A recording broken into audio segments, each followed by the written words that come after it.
We're live! And hey! We're shiny! We're shining today. We are so shiny. So Shakti and I decided to go live today and just chat all about addiction, our friendship, and really just hop on and chat with you guys. Yeah, about that journey. We're like, you know what? We're never together. First time in, 8 years? Yes. And so why not do this together? Yeah. That's been a long time. That's like, oh my God, that's crazy. So there's a lot that I feel like we can talk about when it comes to our relationship to addiction. But I think defining addiction is really important, as we just recently defined it. And I think a lot of times when people think about addiction, they think about alcohol and drugs and things that are well known as being a cause of addiction or related to addiction. But really, addiction, as we were just talking about, is using anything, any circumstance, product, object, anything for a purpose other than the original intention of the thing designed. And if, for example, we're going to be talking about food addiction, and food is created with the intention of nourishing your body. It was not created with the intention of replacing an emotion, which is what people with food addiction like ourselves have navigated in our lives. So we also talked about the fact that a lot of times people tend to struggle with some sort of addiction, whether it's alcohol addiction, food addiction, but because you don't want the label, right? Like you don't want the label of alcoholic, or you don't want the label of, I guess, what's the label for someone who's addicted to food? An emotional eater or binge eater, or so really to avoid the label, you just kind of accept what is, and you say, oh no, I only do it in these instances, or I only do it to take the edge off, or I only do it. But like Shakti said, if you are using any substance, food included, for any purpose other than what it is meant for, it's an addiction. Yes. Yeah, absolutely. And it's so much harder when we get into like modern society and the modern definition of addiction, because there's so many things to become addicted to. And I feel like in modern society, like social media is one of them, and the opinions of others is another, and worrying, anxiety. You can be addicted to being worried. You can be addicted to being anxious. You can literally be addicted to experiencing a certain kind of emotion on a regular basis because it somehow makes you feel comfortable. And that's crazy, but it's true. Well, you talked about also we talked earlier about the addiction to trauma, addiction to having health issues. Yes. And really, a lot of times, the reason people kind of hold their addiction near and dear without even really realizing it is because when you remain addicted, you either receive comfort, but comfort is really a form of love. Right. And so it's really, in what way are you receiving love, either from this substance? Where are you receiving love, not really from yourself? Where are you receiving love from other people? When you talk about worry and anxiety, a lot of times people are addicted to that because when you are worried, when you are anxious, and then you start kind of getting in this negative real talking to other people, you receive love from others through support that. Too, because it's societally accepted. And that's the other thing about food addiction, which is what we're really where this conversation was born. It's like food is something that's supported by society. I think generally speaking, we understand that drinking is not a great idea in excess, and like smoking or doing drugs is also not desirable. But when it comes to eating food, that's a very huge gray area, because it's so supported by and large to eat certain things that you might find are not good for your body, that you might find don't work for your body. And so then you having to take a stand for like what works for you is a lot harder. It's a lot going against that current, because there's all this peer pressure, as we were talking about. And in peer pressure follows you your entire life. I mean, well into adulthood, to eat certain things or be a part of a certain gathering or environment and participate in the environment. So the gray areas are tough. The gray areas are really tough. When I was just thinking, when you're talking about peer pressure, like this kind of goes into what we were talking about this morning, the importance of having friends in your life who support a healthy lifestyle and who also honor and value that same lifestyle. Yes. Because when you surround yourself with people who honor your choices and honor a healthy lifestyle and honor you bettering yourself, you support each other in that way. And so Shakti and I actually talked about, we reflected a lot on our friendship and where it started. And we actually wanted to come on originally and do this live video about our friendship, where it started, and how it has changed over the years. And then we started getting into this conversation about food addiction because we were at the mall, and I was like, man, the sugar, I was smelling it and I was craving it. And did you have the same craving? She's like, no, not really the same. I was like, man, I really wanted all of it. It should smell good. Cinnamon. But our friendship was actually founded on really unhealthy habits, which a lot of people don't know. Yes. We partied, man. We partied really hard, and we drank together, and we did a lot of drugs together, and we did, and it was an essential part of our finding ourselves. I think the whole like drug culture for us was like such an eye-opening experience. It really began asking a lot of like deeper questions of ourselves. But that's where we started. That's where our friendship started, and specifically LSD. We had some really intense experiences with that, and it drew us together in a way that I think few things can. And after a while, we both went on our own path, and we kind of started exploring different things. But it's interesting to me because you're one of the friendships I've done that with, but I have my best friend who is also one of my coaches and is still my best friend. We started our friendship partying as well, and here we are now, both fitness coaches and in an industry that's dedicated to health and fitness. And so it's possible to grow your friendships, is what I want to say, and to evolve together. And it's in some ways essential that you maintain finding those friendships and working to develop those friendships, and that evolving to, it's a lot like a marriage though. It's a lot like a partnership. Like if you guys don't grow together, I mean, you know, it's going to derail. But it's possible to do as well. But I think also when it comes to friendships, and I actually was talking to Shakti about this, I don't know, maybe like a month ago, because I was reflecting on core values, right? So if you don't know anything about core values, you can just Google core values. There's a list of hundreds of core values. And if you can narrow it down to about 5, right? 5 core values that really speak to you, because not everyone has the same core values. So for instance, some person may have the core value of elegance that to me, I don't really care about it. Like it just doesn't really matter. But for me, like abundance is one of my core values. Health is one of my core values. Exploration and discovery, another core value. And so what I'm finding is that in my friendships that have evolved over time, health, for instance, is a core value. So even though our friendship wasn't founded on health, it was still a core value of mine, even though I didn't really realize it at the time. And core values, I think, can change over time, too. Absolutely.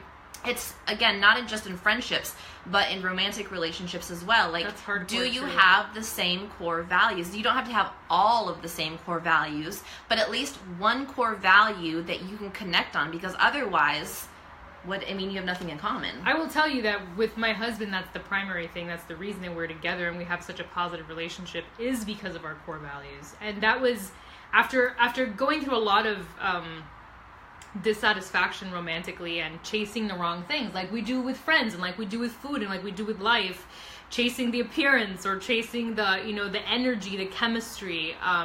What it boiled down to was like, if I didn't share core values with that person, and for me it had to be way more than one, like we had to share at least 5 solid core values, I knew that relationship was not going to go anywhere. And likewise with my friendships, at least sharing like 5 of them, we share like all of them, like all of our main core values. Same with Save, like we share the same core values. So coming together, even after 8 years of not seeing each other in person, or time lapsing, or circumstances, it's never hard to come back together because the core values are what like glue you together, and that's how I feel you build solid friendships, and that's how you know you have a solid friendship, because you're basing it on the core of who you are. And the core values come from like your soul. They come from your spirit. They don't come from your ego. They don't come from your imaginations about how you're being perceived or how you're experiencing. They're really vital to your soul's purpose here on earth, to your soul's self-discovery journey. And as a result, they might change a little, but they really stay kind of the same throughout time, because it is your essence from which they're derived. You know, the word might change, you know, to get more specific or more precise, but I feel like the energy of your core values stays pretty consistent. This is why the beliefs that you grew up with, the beliefs that were given to you by your family, you're going to find as you really grow and change and evolve that your beliefs are going to change over time, because you have beliefs based on your core values, which are based on your soul's purpose. Absolutely. So a lot of people struggle with changing their beliefs because most people don't question their beliefs. They don't question that what they were taught and how they were raised, whether or not those things are true for them. It's not whether or not they're true. Are they true for you? And the way you know whether something is true for you is very simple. Does it feel good? Yeah. If it feels good, it's true for you. If it doesn't feel good, it's not true for you. And that it's as simple as that. It is. And it's a deeper feeling too to feeling good. Like for me, feeling good is kind of like a word that doesn't really trigger a lot in me, but feeling deeply relaxed triggers something really profound in me. So when I'm experiencing something and I feel deeply centered, deeply calm inside, I'm like, yeah, like this is like my thing. Like spending time with you, or like going out in nature and like connecting with people makes me feel deeply centered. It makes me feel deeply present. That's like how I know that I'm drawn to that thing. That really speaks to me. Yeah. And when it comes to food too, I feel like when you were talking about handed down beliefs, I'm like, isn't that so true for food as well? Yeah. Right? Like we get handed down, this is what you eat. This is like what normal eating is, or like what acceptable eating is, or acceptable relationships, or like we literally get handed down all of this stuff. And frankly, for me, addiction, because I made a video on my page last week talking about my dad's journey with addiction, which right now we are navigating a really difficult period in my family's life with his addiction story, because he's really not wanting to deal with it, and then realizing my own story with addiction, and then kind of being in between those two worlds. But every time I've seen a story of addiction or someone who's navigating addiction, it's always like what they're longing for is that deep connection to self. They're always wanting to like feel source. I teach what I teach. Feel source. They always want to feel source, and they don't feel source. They don't feel that they are source. They don't feel connected to the source of who they are. So they have to go looking externally. And unfortunately, what ends up happening is in that external search, they get latched into something that has a very strong neurological hook, because drugs are really powerful. And you guys, let me explain something to you. I'm a massage therapist. I'm also a fitness coach. I've studied the human body for a very long time. Sugar behaves in your brain like cocaine. I need you to really hear this. When you eat broccoli, a certain part of your brain that's associated with food gets activated. When you eat sugar or anything that has like turns into sugar very quickly, white bread, white rice, whatever in your body, it triggers a part of your brain that also gets activated when you take a hit of cocaine. Okay? Essentially, the exact same part of your brain gets activated. That's super intense for you guys to hear. That just gives you a hint of why food companies have become masterful at putting sugar into everything.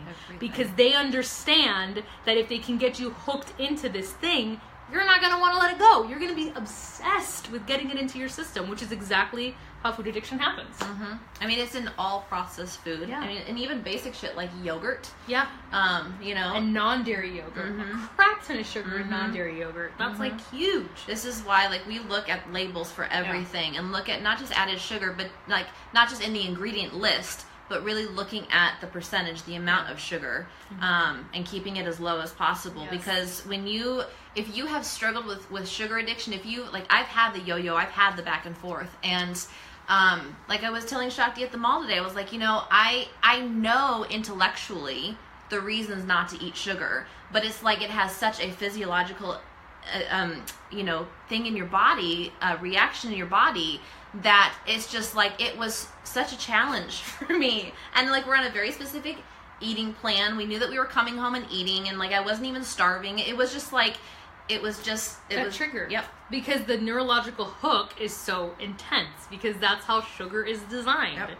And that's why giving it to kids is insanely dangerous, because when they start, their brains are still developing, they're so little, and if you're pumping them full of sugar, you're setting a new thermostat for their brain, and they begin the addiction process so young that as an adult it becomes nearly impossible to break the cycle of addiction, because they are being set up to be addicted to food and addicted to sugar. And it's why their behavior gets crazy when you feed them sugar, because it's like literally giving them a bump of cocaine. You might as well just have done that to your 2-year-old, like, you know, and then they fucking turn wild and start, I mean, we saw it, like, as soon as Santi has anything that has, like, a little bit of sugar in it, he's like, I'm a crazy person, you know, and I'm like, that's what happens, like, we just don't notice it anymore. And of course, there are ways to add, like, you know, non-refined sugar into your diet. So we do a lot of paleo treats, or like gluten-free treats with coconut sugar, maple syrup, honey. Those are really like the top 3. You can do stevia, obviously, as well. They process in your body different. Right. That's why it doesn't spike you. Right. Way, yeah. And like, so we're on this program together right now. We're in the second phase. Every 2 weeks is a refeed day. So last week we were able to have a refeed day, and basically what that means is that we're able to have approved treats. So like, she made double chocolate cookies, I made chickpea brownies, and they both had maple syrup, yes, right? They did. And so, but it was this awareness, right? And here's the thing: once you're aware, it becomes a choice. You choose how you're going to, like, which path ultimately you're going to go down, right? And so I'll be honest, like, there was a part of me that was kind of nervous going into refeed day, because I know that I struggle with sugar addiction. I know that it's a really big challenge, and it has always been a big challenge. But again, I have the awareness, and it's something that I'm constantly wanting to change. And I also know that when I was full-time paleo, I didn't struggle with this, right? So I've been wanting to kind of get back on the path of paleo, because for me, I found that I had the most balanced food-wise in my life. And so, but I was nervous going into it because I knew my history with sugar addiction. And I did notice that during the day when I was eating brownies, it was like that instant hit of sweetness. And I was like, okay, I was already craving it. And I had a fear going into the next day, because it's only one day and then you don't get it again for the next 2 weeks. But just having at least the clean sugar, the non-refined sugar of maple syrup, I didn't have the craving the next day. It was like I had appreciation for the fact that I'd had a treat. I knew what my serving size was. You know, I had a little craving at night before the day of, but the next day I was like, and I'm good. I'm ready to go back into the clean eating. So there's a big difference between refined sugar and non-refined sugar. And, you know, speaking on the refeed day, I felt like, you didn't feel this way, I felt really fluffy that day, because I ate so many carbs, which is right now I'm not eating as many. And it gave me an appreciation for not feeling that way. Like, it just made me appreciate how streamlined I feel now when I only have a certain amount of carbs in my day, and at certain times. That's really important. So it gave me an appreciation for that, and I enjoyed what I ate, but I was like, man, I'm so ready to get back to my plan. Like, I'm ready to feel not super fluffy again, and like, I immediately bloat. That's just my reaction. I have like an immediate bloating to carb and sugar. Sugar for sure. Immediately do that. So my body, and that's again, is that, as Anne was saying, like, navigating your body. I think the most fascinating part of being on a fitness journey, and I get to see it, well, I'm a fitness coach, so I get to see it from like my perspective, and then my clients who are specifically working with fitness, is getting involved in the journey. Like, getting involved in the journey and not seeing this as like an end game. Like, this is the date that this program is going to end, and then I'll have reached my mountain. No, it's like deciding that this is the beginning of a lifelong journey, and there are going to be like stops along the way when you complete certain programs and you achieve certain goals, and those are fantastic. But turning this into the evolution of your being, like turning this into the evolution of you as a person, where you are becoming increasingly more self-aware of what works for you, what doesn't work for you, what feels good in you, what doesn't feel good in you, and then learning what that's connected to. Like, oh, when I eat this, I feel this, or when I don't eat this, I feel this, and then getting into that like nitty-gritty, because it's all connected. Like, And this is why I say as a fitness coach, like, my work is not just about fitness. It starts being about fitness, and then it quickly turns into, like, oh my God, my mind is freaking out. I want to eat all the donuts. And then you're like, why do you want to eat all the donuts? You know, and that's when I feel like my job really starts, because it's like, let's talk about that. Let's talk about your desire to stuff your face with donuts. Let's talk about, because there's more. There's more underneath. There's more underneath. And that's true for all addiction, I feel. Well, and I think also, like, I mean, you touched on this, but finding the joy in the journey, and finding the joy in figuring yourself out and figuring out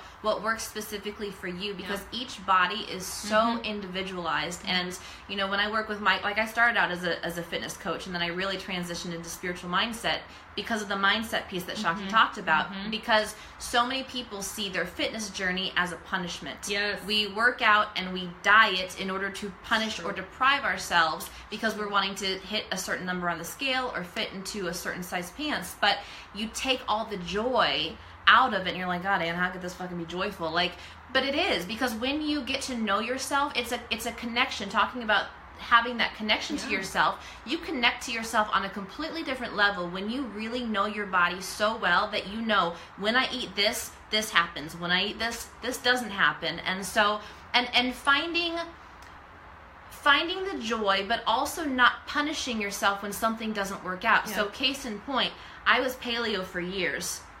Thanks to this woman. I was paleo for years and teetered on paleo and gluten-free for a while, then went strict paleo, and then I teetered back into gluten-free, and then I started to transition back into plant-based again because of this woman. And it's all my fault. Is the moral of this story? So basically, don't be friends with Shakti. No, the moral of the story is I'm a bad good influence? I don't know. I'm some influence, at least. So I tried plant-based because morally I agree with it, spiritually I agree with it. And I said, why not just try it? Because the last time I was plant-based in a very unhealthy way. I was eating all the carbs. I was eating all the processed foods. So I was like, let's try this in a different way. But I have found that my body just doesn't respond the way that I know it responds in paleo. And there was a part of myself, I judged myself for a minute because I was like, well, it works for Shakti. If it works for Shakti, it should work for me. Or if I agree with this spiritually and morally, then my body should agree with it. My body doesn't agree with it in the way that I wanted it to. So I'm having to not punish myself, right? Not look in the mirror and be like, man, I can't believe that I've gone backwards, or I've fallen off the wagon. Like, that's not what it is. It's, you know what? I tried something new. I experimented with something, and I found out that it didn't work the way that I was wanting it to work. So now I try again, and that is the journey. That is the lifelong journey because your body's also going to change. You may eat one like specific kind of diet and lifestyle for years. And then, I mean, you did, like, and then change it, and it worked for you, and your body has transitioned with that. So just trusting and knowing yourself enough to try new things. And two, I want to add to that, you know, I, like you, I spiritually, consciously agree with plant-based living and eating. And that's initially what brought me to bring it back into my life and try it, because like you, I also did it the first time around. I did it completely horribly. Like, just bombed at eating what I was supposed to eat. But I do believe that there's this thing where, like, consciousness moves in like stages, you know? And like, as your consciousness, meaning your awareness of yourself and of your relationship to the universe and of your energetic being, not just the material being, but the energy inside of you, the ghost in the machine, as that evolves and has different needs, so will your body evolve in different needs, you know? And so trying to rush the process, like trying to be like, I should be plant-based because that's what Buddhism says, you know, which I don't even think Buddhism actually says that. That's just like a part of monk life, okay? Or I should be paleo because I read that one book by that one guy who said that this is how prehistoric people ate, and it makes sense to me, you know? Like, shooting yourself into any lifestyle is not going to work, you know? And like, right now, I myself am like a lot plant-based, but with some inclusion of not plant-based, because I know those things that I'm doing work for me. You know, they work for my body. And like Anne, I don't want to eat a lot of processed food. I don't want to eat a lot of tofu. I don't want to eat a lot of tempeh. I don't want to eat a lot of like meatless, you know, substitutions. I don't feel comfortable eating that. So I think it's really about honoring where you are and honoring the process of discovery, not trying to make it one thing or another or like have it figured out. And we just talked about this with toddlers too. Yeah. Because we were watching my kid play today and I was like, you know, I feel so relaxed around him now, but when I was an early parent, I had all this anxiety watching my kid like literally do anything. Like, oh, he screamed, or oh, he like tripped, or oh my god, he's breathing, you know, like everything gave me anxiety, like literally everything. And when I learned to just accept him, like he's a baby, he's gonna cry, he's gonna scream sometimes, he's gonna throw a fit, he's gonna poop his pants, he's gonna, you know, when I just learned to accept him, I suddenly relaxed so much in my body around being a parent, you know. And I feel like the same thing is with the food journey. Well, it's acceptance in any area of your life, and remember that acceptance. I had the quote. I quoted myself the other day, and I don't remember what it was now. But it was like acceptance is not complacency or like agreeing to be complacent. Yes. Acceptance is just loving what is. It's just accepting what is, so that you can stop resisting what is. Because when you accept. Well, when you resist, whatever you're resisting is, you persist, right? So if you can just accept what is, you relax into it, and then you can move beyond. Yeah, Lindsay, I just read your comment. So it's ahimsa is the word that you're referring to, which is doing no harm, and that's in the Buddhist text. So they believe that doing no harm means not eating animals because you're not harming them and you're not being involved in the harming of them, which is also what I believe, which is why I was so drawn to that and have been drawn to that for years. And at the same time, as we just said, like, if your body does not work well, meaning you don't have energy, you don't have vitality, you don't have the level of balance that you feel within yourself yet being there, then not punishing yourself because you're not there, you know? Like, don't punish yourself because you're not quite where you think you should be. Just be where you are. And eventually, if that is your path, you will be led there. And if it's not your path, you won't be led there. I mean, plenty of... And it's also about wherever you are on your path, make the, best, I don't like to say good and bad, but like the best choice possible. So for instance, with paleo, when I'm going back to meat, I'm not going back to conventionally raised meat. I'm going back to organic, humanely raised, like, and that's always been my thing. As soon as I went from vegetarian back to eating meat, like that was a standard that I set for myself. And then I became a little more lax just based on who I was surrounded by. Peer pressure played a part, you know, all of that, right? And so again, surrounding myself with people who have those same values as me, and so now that I'm transitioning back into paleo, it's okay, I'm paleo and I'm making the best choice possible. If you choose not to be paleo, if you choose not to be plant-based, at least get organic when possible. Like, just be mindful. It's really just about mindfulness. Yes. Be mindful and aware of your choices. And also knowing that you are not bad. Like, you are not bad. There is no thing that you can do that is... You're not a bad person. No matter what choice you make on this journey of life, like, you were born inherently good. You were born inherently good into an inherently good universe. And that is a principle that I adhere to so strongly. And so what you're doing on this journey is just discovering. You're here to discover. Literally, the reason you incarnated into a body was because you were eager to discover yourself through the senses that you don't have when you are an energy, when you are a non-material being.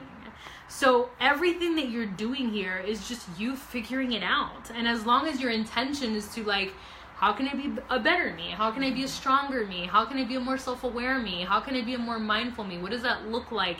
And asking those questions and being real with your answers and being with them. Like, you're on the path. That's the path.